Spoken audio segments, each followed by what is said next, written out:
So class 5th, in previous class I have explained you what is verb and word and its kinds, transitive and intransitive, and now we will do the exercise related to the verb unit 5 of your practice book. So dear children, listen it carefully. Read the following sentences taken from A to Limits of the Mind unit where there is will of my English reader. Now I am going to read the sentence, so listen it carefully. Eklev saw beautiful chariots. He saw Drona. Eklev carved a statue of Drona. Now answer the following question. अब ये जो sentence पढ़े उन्हीं की base पे you have to answer the question. What did Eklev see? Chariots. Whom did he see? Whom did Drona. What did Eklev carve? A statue of Drona. क्या carve किया था उसने? Statue of Drona. Now worksheet 1. On the basis of the statement given below, answer the questions that follow. कुछ statements दिए हैं और इनके base पे हमें आंसर्स देने. So first of all we will read the statement. My brother broke the flower vase. The player kicked the football. Sagarika plucked the flowers. The sun gives heat and light. Rana loves car. I eat fish. My teacher helps me. Pollution harms human beings. ये sentence हैं. अब इन्हीं के base पे क्या questions बने हैं उसके हमें आंसर्स देने हैं. What did my brother break? The flowers. What did the player kick? The football. What did Sagarika pluck? The flowers. What did the sun give? Heat and light. What does Rana love? Cars. What do I eat? Fish. Whom does my teacher help me? Whom does pollution harm? Human beings. The underline words are called action words. तो जो भी underline words हैं ये सारे क्या हैं? Action words हैं. कौन से वर्ड्स कहलाएंगे ये? Action words. Now section 2. Read the sentence that are also taken from a to limits of the mind unit where there is will of my English reader. Underline the action words in this sentence. अब इसमें देखिए जो underline जो हमारे जो verbs हैं उनको underline करना है. An old man with snowy white hair came out. जो एक्शन वर्ड है वो हमें अंडरलाइन करना है. Came out. Then the practice ended. Eklavya went up to Drona with folded hands. तो वेंट अप इसमें action words. Now move to next page. Complete the following sentence using one word only. अब इसमें आपको क्या करना है? जो ये सेंटेंस कंप्लीट करना है इसमें ओनली वन वर्ड का यूज़ करना है आपको, है ना. तो the dog barks. My mother well. My brother well. तो क्या आएगा? Plays well. The birds fly. The boys sit quietly. The guest came at 5 PM. The hungry lion roars. So हमने इसमें केवल क्या फिल किया है? One word. Do you notice any difference in the verbs in section first and those in section second? Yes children, definitely इसमें difference है और यही से मैं आपको बताऊंगी कि ट्रांसिटिव की आप कैसे पहचान करोगे और इन ट्रांसिटिव वर्ब्स की आप कैसे पहचान करोगे. तो let us move to section 1. तो सेक्शन 1 में हमने जो भी सेंटेंस पढ़े थे, है ना, जैसे सागरिका प्लग द फ्लावर्स, तो उसका एक क्वेश्चन बनता है कि वॉट डिड सागरिका प्लक. जहाँ पर जो भी सेंटेंस पढ़ते हैं और उसमें वॉट और हुम से क्वेश्चन अगर फ्रेम हो रहा है और हमको उसका प्रॉपर आंसर मिल रहा है, तो वॉट डज सागरिका प्लक, तो क्या मिला हमें आंसर?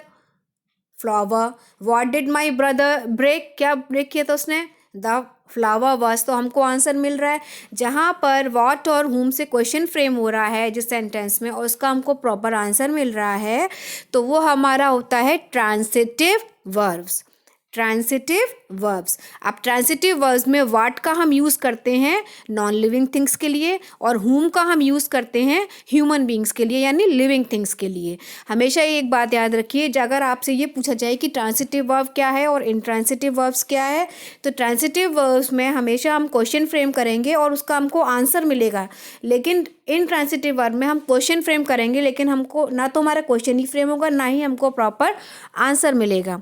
और ट्रांसिटिव वर्ब में हमें अपने सेंटेंस को कंप्लीट करने के लिए एक ऑब्जेक्ट की हमेशा ज़रूरत पड़ती है है ना, हमेशा एक हमें ऑब्जेक्ट की ज़रूरत पड़ती है, अगर उसमें ऑब्जेक्ट नहीं होगा तो हमारा सेंटेंस कंप्लीट नहीं होगा।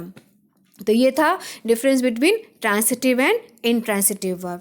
आप ये इसमें देख सकते हो आप लोग, N object answers the question, जब कोई ऑब्जेक्ट से हमें आंसर मिलता है तो वो क्या हो गया, वर्ब, जैसे वर्ब प्लस वॉट और वर्ब प्लस हुम रेफर टू वर्कशीट 1, जो हमने वर्कशीट 1 में वॉट और हुम से क्वेश्चन फ्रेम करे थे। आपको बात समझ में आ गई। ट्रांसिटिव वर्ब क्या है, brings up the transitive and intransitive was discussing worksheet। I need an object to complete their meaning, यानी जिसको एक ऑब्जेक्ट की ज़रूरत पड़े मीनिंग कंप्लीट करने के लिए, वो हमारा होता है ट्रांसिटिव वर्ब, और जिससे हम क्वेश्चन फ्रेम करते हैं और हमको आंसर मिल जाता है, तो वो हो गया हमारा क्या, वर्ब, सॉरी ट्रांसिटिव वर्ब। अब इसमें देखिए, इसमें लिखा an object answers the question. अब आप ये क्वेश्चन ये देखिए, an object answers the question, what did my brother break, मेरे भाई ने क्या तोड़ा, तो ऑब्जेक्ट क्या था, फ्लावेज, तो ऑब्जेक्ट से हमें आंसर मिला द फ्लावेज। तो इसमें यही चीज़ दे रहे हैं, an object answer the question, यानी ऑब्जेक्ट वो उस क्वेश्चन का आंसर दे रहा है। ठीक है, तो आपको समझ में आ गया। इसके मैं कुछ नोट्स लिखाऊंगी जो मैं आपके व्हाट्सएप ग्रुप पे सेंड कर दूंगी। Now come to next page, that is page number 41. Complete the following sentence by selecting a word from the 8 box given below. The first one is done for you. तो यहाँ पे कुछ आपके words दिए गए हैं, अब इन्हीं से हमें ये fill in the blanks complete करने हैं। तो फर्स्ट वन क्या है, Ramu Yeats very often. Second, my mother well, cooks well. Vineet enjoyed the movie. She has gone to school. Her father works in a factory. The girl shouted loudly. I usually sleep late. I love to dance. They heard her song. Shruti goes for a walk every morning. Discuss with your partner, find out which verb have been used transitively and which one is intransitively. अब इसमें आपको सबसे सीधा है कि जब आप question frame करोगे और उसका आंसर आपको मिलेगा तो आपका ट्रांसिटिव हो गया, और जहाँ पे आपको आंसर नहीं मिल रहा है, क्वेश्चन फ्रेम नहीं हो रहा है, वो आपका इंट्रांसिटिव वर्ब हो गया। Okay, now move to next page, that is page number 42. Read the following lines from a poem by W.B. Yeats. So ये पोयम है। The tree tops rustle, the tree tops waves, they hustle, they bustle, and down in a cave. The winds are murmuring, ready to rave, the skies are dimming, the birds fly low. Now pick out any 5 sentence phrase that have an action word from the lines given above. Also write T for transitive and I for intransitive verb in the boxes provided. अब ये मैंने कुछ लाइनें लिखी हैं, आप इस ज़रूरी नहीं कि जो मैंने लिखा है वही आप लिखो, आप कोई सी भी लाइन लिख सकते हो, लेकिन उसमें एक्शन होना चाहिए। ठीक है, अब यहाँ पे आप देख रहे हो कि सारों में मैंने आई लिखा है। क्यों लिखा है आई है, क्योंकि सारे ही इंट्रांसिटिव वर्ब हैं, इनमें हमें कोई आंसर नहीं मिल रहा, ना ही हमारा कोई क्वेश्चन फ्रेम हो रहा है। देखिए, the tree tops rustles, what rustle, नहीं मिल रहा है ना answer. The tree tops waves, what waves, proper answer नहीं मिला हमें, तो intransitive. They hustle, what hustle, answer नहीं मिल रहा है, intransitive. The winds are murmuring, the words fly low, all these are word sentence of intransitive verbs, क्योंकि इसमें कोई प्रॉपर हमें क्वेश्चन नहीं बन रहा है और ना ही हमें उस ऑब्जेक्ट उससे आंसर मिल रहा है।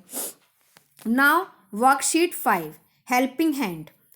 तो हेल्पिंग हैंड मतलब, जब हमने शुरू में आपको बताया था, is, am, are, has, have, am, ये सारे ही हमारे वर्ब्स के फॉर्म होते हैं और ये बी वर्ब फॉर्म कहलाते हैं, और इनको ही हम ज़्यादातर हेल्पिंग वर्ब्स में यूज़ करते हैं। हेल्पिंग वर्ब्स का मतलब होता है इनको लगा के हम सेंटेंस को कंप्लीट करते हैं। तो माई पेरेंट्स